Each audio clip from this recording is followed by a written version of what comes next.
بسم اللہ الرحمن الرحیم نحمدہ ونصلی ونسلم علی رسول الکریم اما بعد سامعین و ناظرین محترم، آج ہم تصوف کی ایک عظیم شخصیت شیخ اکبر محی الدین ابن عربی رحمۃ اللہ علیہ تعالیٰ کے بارے میں کچھ سننے اور سمجھنے کی کوشش کریں گے۔ حضرات گرامی،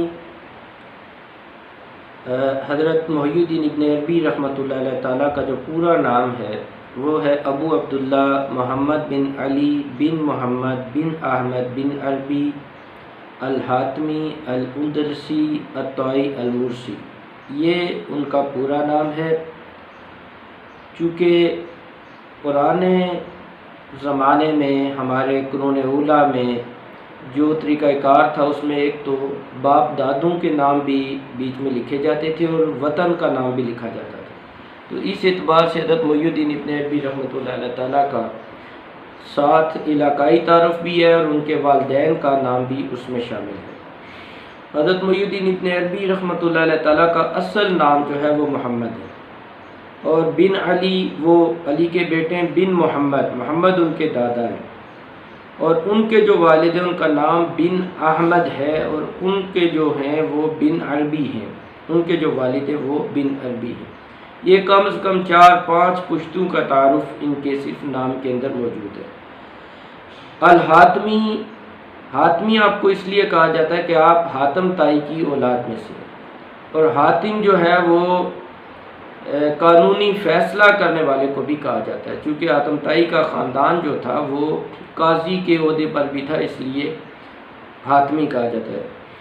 الطائی، طائی قبیلہ ایک قبیلہ ہے جو جبل طے ایک پہاڑ کا نام ہے، اس کے قریب رہتا تھا، تو اس اعتبار سے آپ کو الطائی کہا جاتا ہے۔ الاندلسی، چونکہ آپ اندلس میں پیدا ہوئے تو اس لیے آپ کو اندلسی بھی کہا جاتا ہے۔ المرسی، مرثیہ شہر، اس کے اندر چونکہ آپ کی پیدائش ہوئی تو اس اعتبار سے آپ کو المرسی بھی کہا جاتا ہے۔ حضرت شیخ اکبر محی الدین ابن عربی رحمۃ اللہ علیہ تعالیٰ کا جو لقب ہے وہ ہے شیخ اکبر۔ شیخ اکبر بہت بڑا لقب ہے تصوف کے اندر، جیسے علمی دنیا میں علامہ لفظ ہے، اس طرح کا جو لقب ہے وہ تصوف کے اندر شیخ اکبر کہا جاتا ہے، اور تاریخ کے اندر محی الدین ابن عربی کے علاوہ شاید ہی کسی شخصیت کو شیخ اکبر کا لقب دیا گیا ہو۔ شیخ اکبر اتنی بڑی شخصیت ہوتی ہے کہ صوفیاء نے کہا کہ شیخ اکبر وہ ہوتا ہے کہ جس کو اللہ نے یہ صلاحیت تک بھی عطا کی ہوتی ہے، اللہ کی عطا سے وہ اگر اللہ سے دعا کرے اور قم باذن اللہ کسی مردے کو کہے تو مردہ اٹھ کر کھڑا ہو جائے تو اس کو شیخ اکبر کہا جاتا ہے۔ یعنی اتنی زیادہ بڑی قداور شخصیت ہے حضرت محی الدین ابن عربی رحمۃ اللہ علیہ تعالیٰ۔ محی الدین ابن عربی رحمۃ اللہ علیہ تعالیٰ 17 رمضان کو 560 ہجری میں پیدا ہوئے، اور آپ کی جو پیدائش کا انگریزی سال بنتا ہے وہ 1165، 28 جولائی 1165 بنتا ہے، اور آپ کی جو وفات ہے وہ بعض مورخین نے لکھا کہ 28 ربیع الثانی اور بعض نے 22 ربیع الثانی لکھا، اور 638 ہجری میں ہوئی۔ ولادت کی جو رات ہے وہ بعض حضرات نے پیر کا دن بھی کہا ہے اور بعض حضرات نے جمعہ کی رات بھی کہی ہے، اور آپ کی جو وفات ہے وہ 15 نومبر 1240 عیسوی انگریزی تاریخ کے اعتبار سے آپ کی یہ وفات ہے۔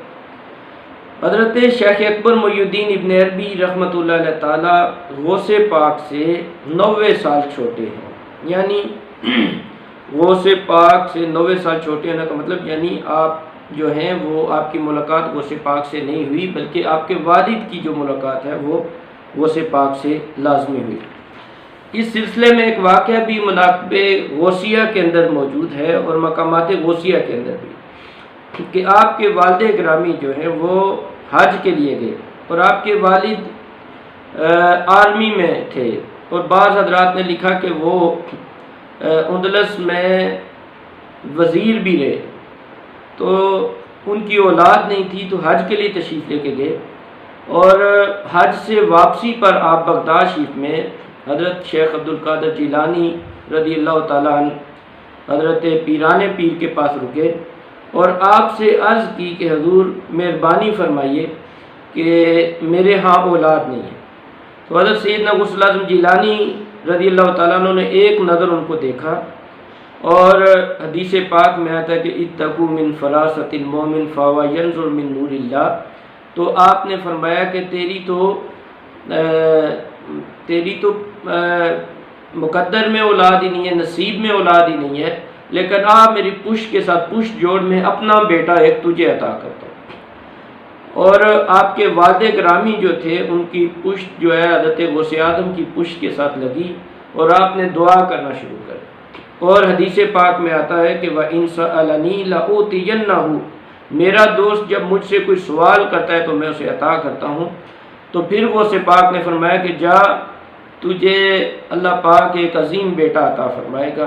آپ کے نام میں حضرت شیخ اکبر محی الدین ابن عربی کے نام میں جو محی الدین آتا ہے یہ غوث پاک کی وجہ سے ہی آتا ہے کہ آپ کی جو پیدائش ہے یہ غوث پاک کی دعا سے ہوئی۔ حضرت محی الدین ابن عربی رحمۃ اللہ علیہ تعالیٰ مرثیہ شہر میں تقریباً 8 سال کی عمر میں آپ نے قرآن پاک مکمل کیا، اور ساتھ ہی 7 قراءات میں قرآن پاک کی تلاوت اور قوانین بھی سیکھ لیے۔ یہ ان کی علمی استعداد ہے۔ یعنی محی الدین ابن عربی نہ صرف ایک عظیم صوفی اور ولی اللہ تھے، ولی کامل تھے، بلکہ آپ بہت بڑے عالم دین بھی تھے، متبحر عالم بھی تھے حضرت محی الدین ابن عربی رحمۃ اللہ علیہ تعالیٰ۔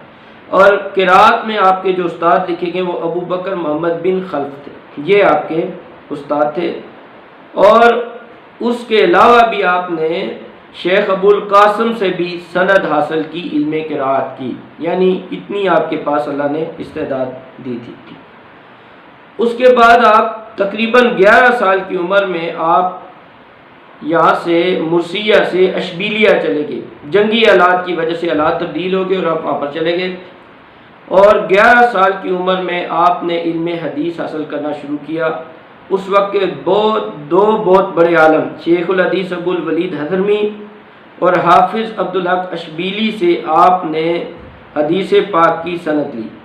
آپ کا پسندیدہ جو موضوع ہے وہ علم حدیث رہا ساری زندگی، یعنی حدیث پاک سے آپ کو خاص شغف تھا۔ اس کی تھوڑی سی تفصیل میں بعد میں بیان کروں گا۔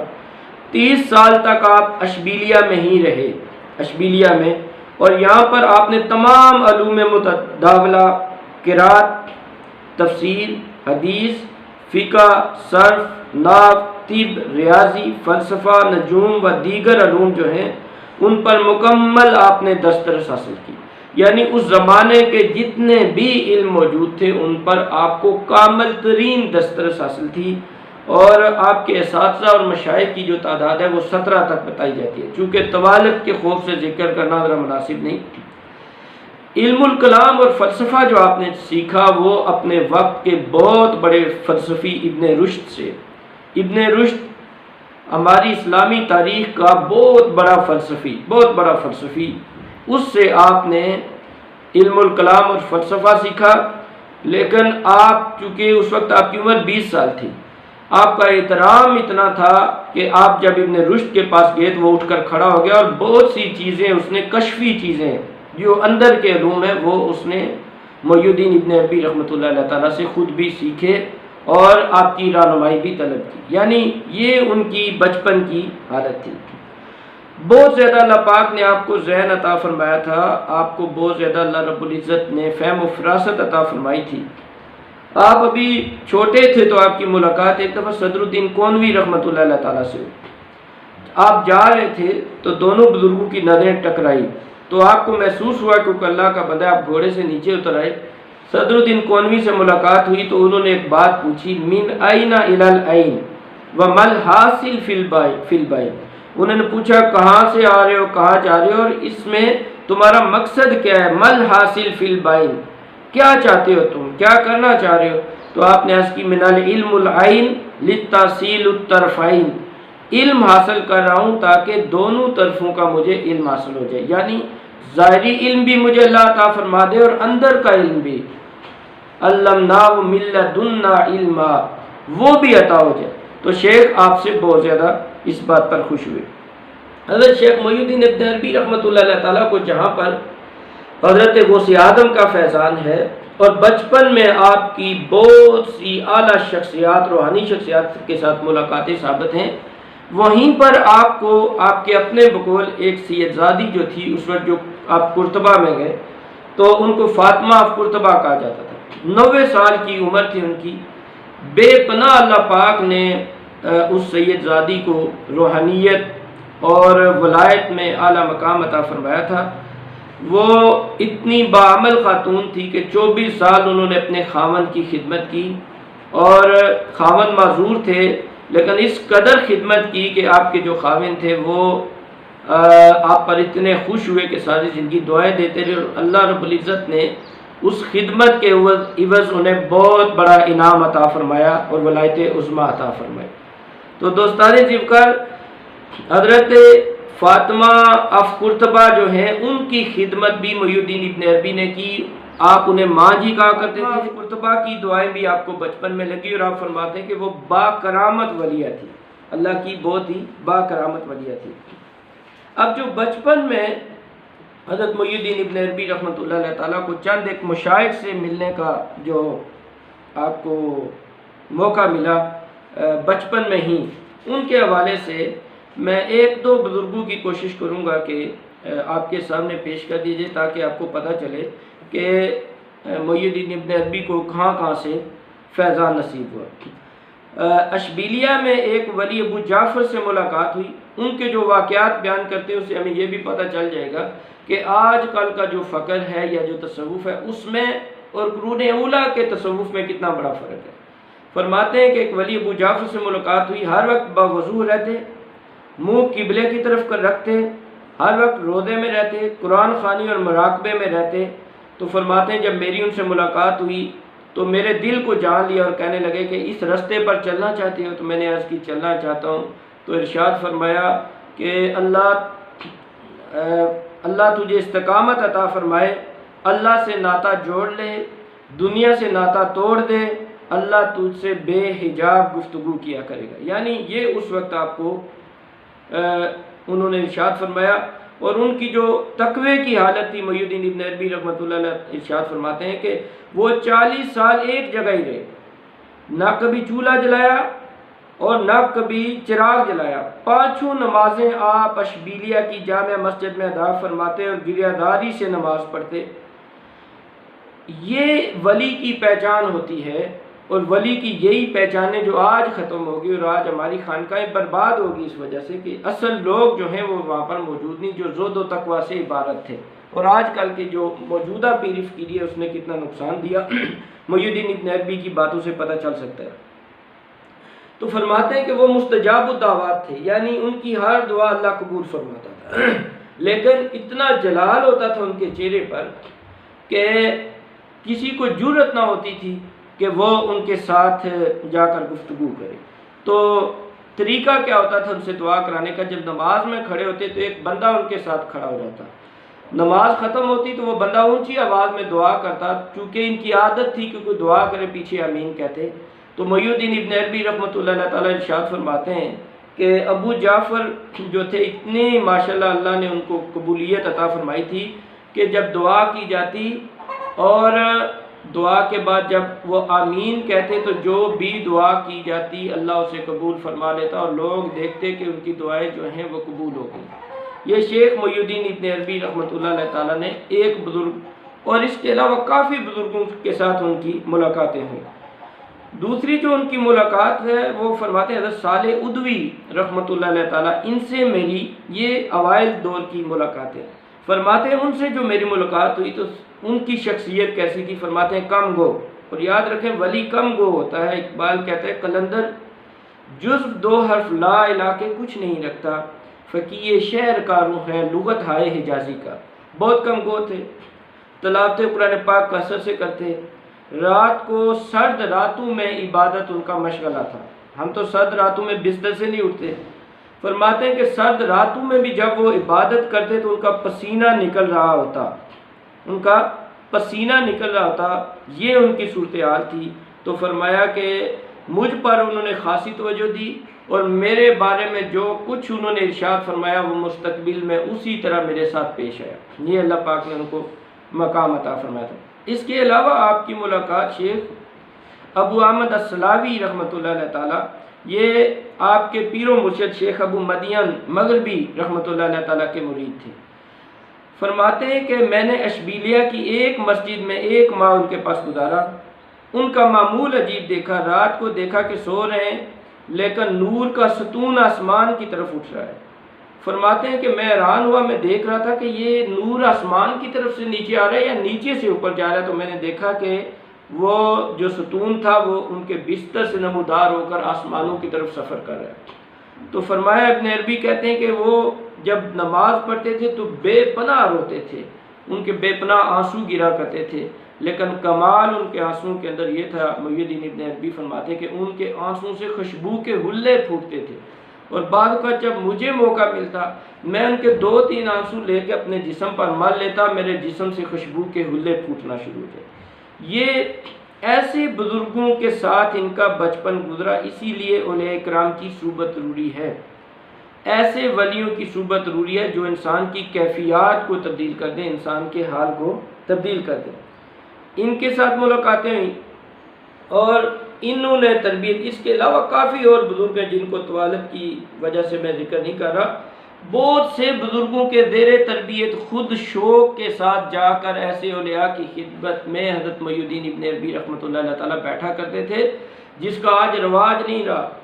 ہم کسی اللہ کے نیک بندے کے پاس جاتے بھی ہیں تو دنیاوی غرض و غائب کے لیے جاتے ہیں، لیکن اندر کی کیفیت کو تبدیل کرنے کے لیے نہیں جاتے، جو شیخ محی الدین ابن عربی رحمۃ اللہ علیہ تعالیٰ کا مشغلہ تھا۔ شیخ محی الدین ابن عربی رحمۃ اللہ علیہ تعالیٰ کو 597 میں آپ پھر یہاں سے مکہ مکرمہ اشبیلیہ کے بعد آپ پہلے مصر گئے، مصر سے واپسی پر آپ بیت المقدس گئے۔ بیت المقدس میں آپ نے وہاں پر حضرت ابراہیم علیہ السلام اور دیگر انبیاء کی قبروں کی زیارت کی۔ ذوری القبور، آج قبروں کی زیارت کا انکار تو کیا جاتا ہے، لیکن یہ حدیث نہیں دکھائی جاتی کہ ذوری القبور، قبروں کی زیارت کیا کرو، یہ نہیں بتایا جاتا۔ قبروں کی زیارت کی، وہاں سے مدینہ طیبہ تشریف لائے، حضور علیہ الصلوۃ والسلام کے روضہ اقدس کی زیارت کی، اور وہاں سے مکہ مکرمہ واپس تشریف لائے۔ 3 سال آپ نے یہ مکہ شریف میں قیام کیا، اور یہیں پر آپ کی شورۂ آفاق کتاب فتوحات مکیہ وہ آپ نے وہاں پر لکھنا شروع کی۔ یاد رکھیں عربی زبان پر اتنا عبور تھا محی الدین ابن عربی رحمۃ اللہ علیہ تعالیٰ کو کہ ان کے کتابوں کے ٹائٹل کو سمجھنا بھی بڑا مشکل ہے۔ میں 8ویں کلاس میں پڑھتا تھا تو والد گرامی قبلہ سید عباس علی شاہ صاحب، چونکہ آپ کو بھی محی الدین ابن عربی سے بڑا شغف تھا، تو آپ نے مجھے فتوحات مکیہ کتاب دی، اور اس کا جو ٹائٹل تھا تو فرمایا کہ اس فتوحات مکیہ کا کیا مطلب ہے۔ تو میں ایک چھوٹا طالب علم تھا، اس لیے مجھے سمجھ نہیں آئی، میں نے کہا شاید فتح مکہ کے متعلق ہے، تو فرمایا نہیں، اس میں حضرت محی الدین ابن عربی رحمۃ اللہ علیہ تعالیٰ نے ان فتوحات کا ذکر کیا ہے جو انہیں مکہ میں رہ کر اپنے نفس پر حاصل ہوئی، اپنی ذات پر حاصل ہوئی، ان فتوحات کا۔ 3 سال میں آپ نے یہاں پر فتوحات مکیہ لکھی۔ یہ وہ شورۂ آفاق کتاب ہے جو 560 ابواب پر مشتمل ہے۔ ابن عربی یاد رکھیں 400 سے زائد کتابوں کے مصنف ہیں۔ علم حدیث پر بھی آپ نے لکھا، تفسیر بھی آپ نے لکھی، تفسیر الجیلانی، اور اس کے علاوہ فقہ پر بھی لکھا، علوم پر بھی لکھا، کتنے اور علوم کے آپ ماہر تھے، اپنے زمانے کے ماہر ترین۔ علم مناظرہ پر آپ کو بڑا عبور تھا، دیگر کتنے علوم پر آپ کو عبور حاصل تھا۔ تو محی الدین ابن عربی نے لیکن یہ جو کتاب لکھی فتوحات مکیہ اور فصوص الحکم، یہ 2 کتابیں آپ کی خالصتاً آپ کے اندر کی کیفیات ہیں، آپ کے الہامات ہیں، اور قرآن کہتا ہے فَأَلْهَمَهَا فُجُورَهَا وَتَقْوَاهَا، ہم نے انسان کی طرف فجور کا بھی اعلان کیا اور تقوی کا بھی، چونکہ یہ متقی شخصیت تھے۔ لیکن یہ لکھنے کا انداز بڑا عجیب تھا محی الدین ابن عربی رحمۃ اللہ علیہ تعالیٰ۔ کتاب آپ نے یہ، بعض حضرات کہتے ہیں کہ یہ کتاب 39 سال میں مکمل ہوئی۔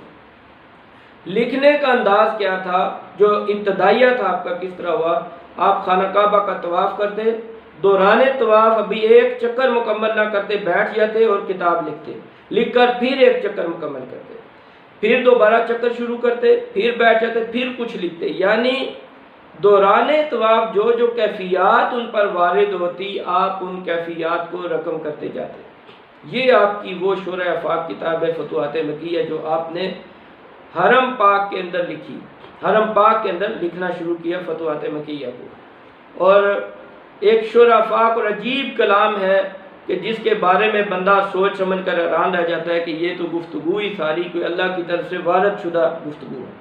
اتنی بڑی شخصیت محی الدین ابن عربی رحمۃ اللہ علیہ تعالیٰ کی تھی، 400 کتابوں کے آپ مصنف ہیں حضرت محی الدین ابن عربی رحمۃ اللہ علیہ تعالیٰ۔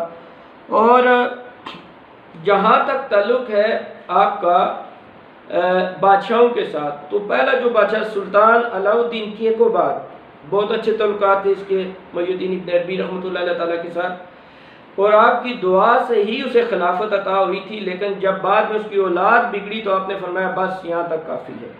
اب جو بالخصوص آج کل جو آ رہا ہے ارطغرل غازی کے ڈرامے کے اندر جو ان کا کردار آ رہا ہے، اور جس میں بتایا گیا کہ ابن عربی نے ارطغرل غازی کی رہنمائی بھی فرمائی، موت سے بھی بچایا، اور قدم قدم پر اس کی پشت پر ہاتھ بھی رکھا۔ اس میں کوئی شک کی گنجائش نہیں کہ آج بھی ترکی والے محی الدین ابن عربی کو اپنا پیر و مرشد تسلیم کرتے ہیں، اور محی الدین ابن عربی کے خلاف جو پراپوگنڈا ہوا بعض جگہ پر، جیسے ابن تیمیہ نے بعض ان پر بڑے سخت الزامات لگائے اور اللہ معاف کرے ان پر بڑے سخت فتوے دیے، اس پر چونکہ وہ ان کے کلام کو سمجھ نہیں سکے، تو اس کے بعد اگر ابن عربی کے خلاف اگر سب سے زیادہ کام ہوا تو آل سعود نے کیا، سعودی عرب والوں نے، ان میں سے آل سعود جو بھی حکمران ہیں، چونکہ جب یہ ترکوں کی حکومت ختم ہوئی تو انہوں نے ترکوں کی ہر بنیاد کو ختم کرنے کی کوشش کی، ان کے عشق رسول کو نکالنے کی کوشش کی، اولیاء اکرام کی محبت نکالنے کی کوشش کی آل سعود نے۔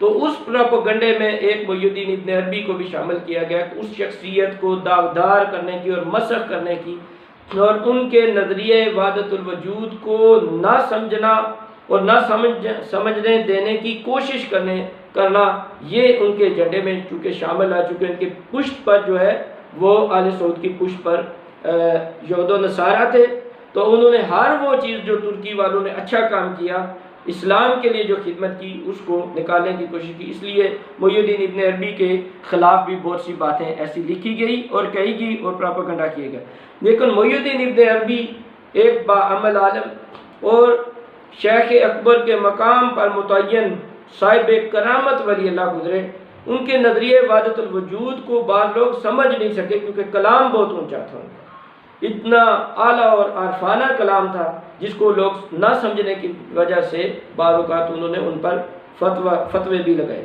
تو محی الدین ابن عربی نے ارطغرل غازی کی کوئی شک نہیں رہنمائی بھی کی، اور جب ادھر سے سلجوق سلطنت کمزور ہونے لگی اور ان کے جو روابط بڑھنے لگے دوسرے لوگوں کے ساتھ، غیر مسلموں کے ساتھ، تو پھر آپ نے انتخاب کیا ارطغرل غازی کا۔ اور یہ واقعہ اس طرح ہمارے سامنے آتا ہے کہ ارطغرل غازی بیسیکلی ایک جو صحرائی، یہ ایک جنگل میں رہنے والا آدمی تھا، کوستانی آدمی تھا، اور اس کا قبیلہ جو ہے وہ بکریاں چرایا کرتا تھا اور پانی کی تلاش میں آگے پیچھے گھومتا رہتا تھا، لیکن بے پناہ دلیر لوگ تھے، مخلص لوگ تھے۔ تو ارطغرل غازی کی ملاقات ایک جنگل میں محی الدین ابن عربی سے ہوئی، جب وہ کھانا کھا رہے تھے، ان کے ساتھ درویش بھی تھے، تو غازی کو بھی دعوت دی گئی کہ آئیں کھانا کھائیں۔ تو ارطغرل جب کھانا کھانے بیٹھا تو حضرت محی الدین ابن عربی رحمۃ اللہ علیہ نے اس کی آنکھوں میں دیکھا، چونکہ بہت بڑے صاحب فراست شخصیت تھے اور اللہ کے نور سے دیکھنے والی شخصیت تھے، تو آپ نے اس کی آنکھوں میں دیکھ کر فرمایا کتنے ملکوں کے نام یاد ہیں؟ تو ارطغرل غازی نے جب نام دہرائے تو فرمایا یہ سارے ملک تیری اور تیری اولاد کے حوالے ہیں۔ پھر اس کے پیچھے رہنمائی کی، اس کے پیچھے کھڑے ہوئے کتنی جگہ اس کو موت سے بھی بچایا حضرت محی الدین ابن عربی رحمۃ اللہ علیہ تعالیٰ نے۔ اور یہ ایک ولی کی دعا تھی، یہ ایک ولی کی دعا تھی کہ یہ حکومت جو ہے خلافت عثمانیہ 623 سال تک قائم رہی، یہ پیچھے اللہ کے ولی کا ہاتھ ہے۔ اور پھر ترکوں نے بھی اولیاء کرام کا حق ادا کیا، ولیوں کا حق ادا کیا۔ ترکوں میں 37 حکمران تقریباً گزرے، لیکن ان میں سے کوئی بھی بندہ ایسا نہیں گزرا جس کا تعلق کسی نہ کسی اللہ کے ولی کے ساتھ نہ ہو، جس نے اپنا ہاتھ کسی نہ کسی اللہ کے ولی کے ہاتھ میں نہ دیا ہو۔ ترکوں نے بھی بے پناہ اولیاء کرام، بلکہ سلطان محمد فاتح جب قسطنطنیہ کو فتح کرنے لگا تو اپنے مرشد کو بھی میدان جنگ میں لے گیا اور ان کو وہاں پر خیمہ لگا کے دیا اور کہا دعا کرنا آپ کا کام ہے اور لڑنا ہمارا کام ہے، اور قسطنطنیہ بھی اللہ کے ولی کی دعا سے فتح ہوا۔ تو کوئی شک نہیں کہ بہت بڑا ایک کردار ہے اللہ کے ولیوں کا بھی، اور شیخ محی الدین ابن عربی رحمۃ اللہ علیہ تعالیٰ کا بھی۔ شیخ محی الدین ابن عربی رحمۃ اللہ علیہ تعالیٰ جو ہیں وہ 400 سے زائد کتابوں کے مصنف ہیں۔ آپ کے بارے میں جو تاثرات ہیں کچھ بزرگوں کے، چونکہ ان کی شخصیت کو کنٹروورشل بنانے کی کوشش کی گئی اور ان کی شخصیت کو مسخ کرنے کی کوشش کی گئی، تو میں چند ایک بزرگوں کے اقوال ان کے بارے میں آپ کے سامنے پیش کر دیتا ہوں۔ اس حوالے سے میں یہ عرض کروں گا کہ حضرت شیخ محی الدین ابن عربی رحمۃ اللہ علیہ تعالیٰ کے بارے میں امام ذہبی، ان سے ایک دفعہ پوچھا گیا کہ انہوں نے جو کتاب لکھی ہے فصوص الحکم، تو اس کے بارے میں وہ کہتے ہیں کہ میں نے حضور کے حکم سے لکھی ہے۔ شمس الدین ذہبی جو ہیں یہ بڑے سخت آدمی ہیں، بڑے سخت آدمی ہیں، اور ابن تیمیہ ٹائپ کے آدمی تھے، لیکن پھر بھی کہنے لگے ما اظن ان مثل هذا الشیخ یکذب۔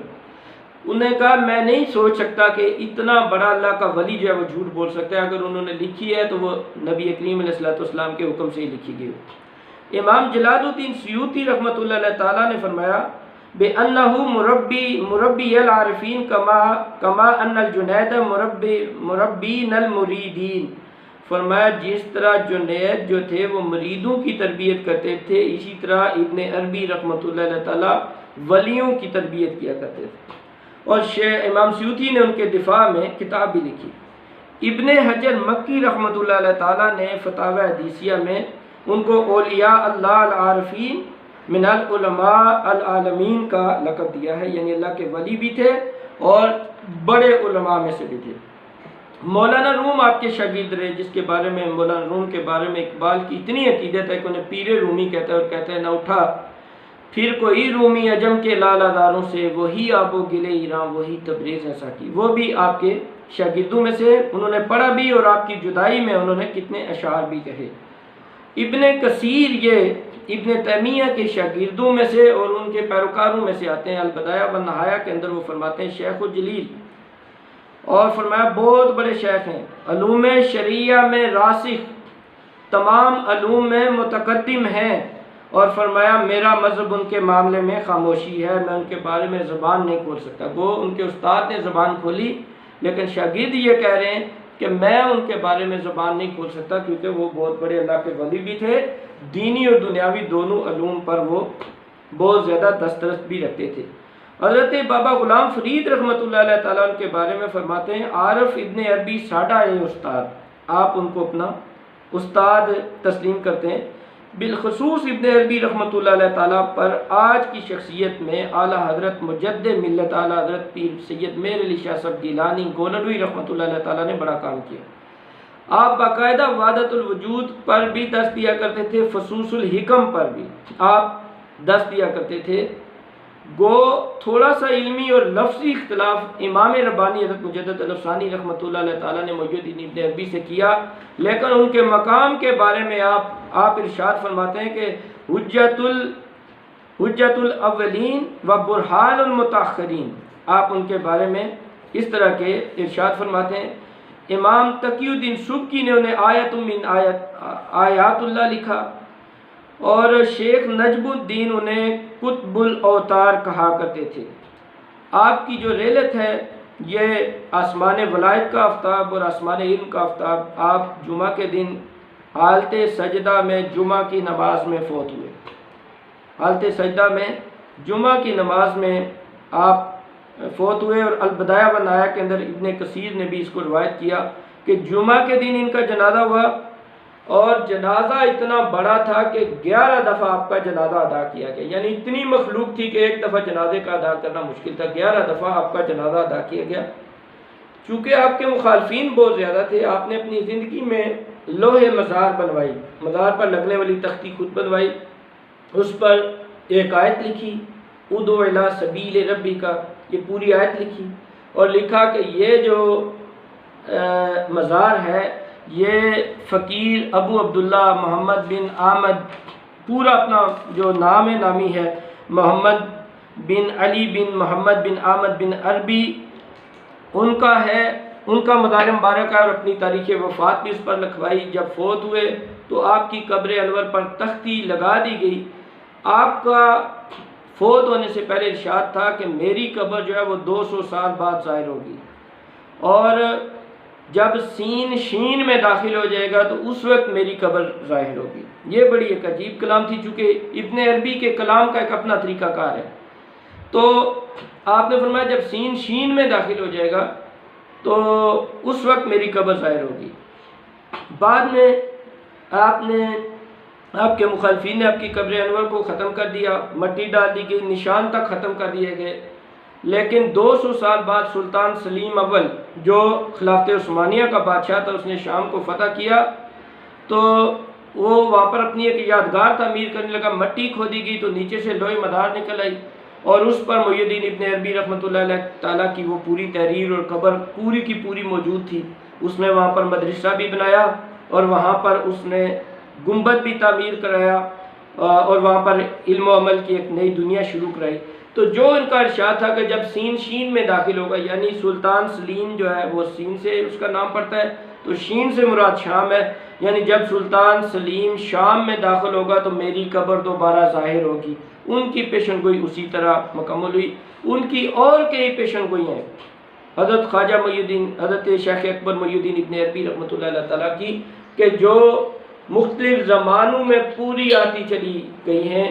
روحانی علوم پر اللہ نے ان کو بہت کمال عطا فرمایا تھا، روحانیت کے اعلیٰ درجے پر تھے، ولایت کے اعلیٰ مقام پر تھے، شیخ اکبر کے مقام پر وہ متعین تھے۔ اللہ رب العزت ہمیں ایسے اولیاء کرام کی طرز عمل پر چلنے کی، نقش قدم پر چلنے کی توفیق عطا فرمائے، اور اولیاء کرام کی عزت و تکریم اور ان کی صحبت سے فیض یاب ہونے کی توفیق عطا فرمائے۔ وما علینا الا البلاغ۔ شکریہ۔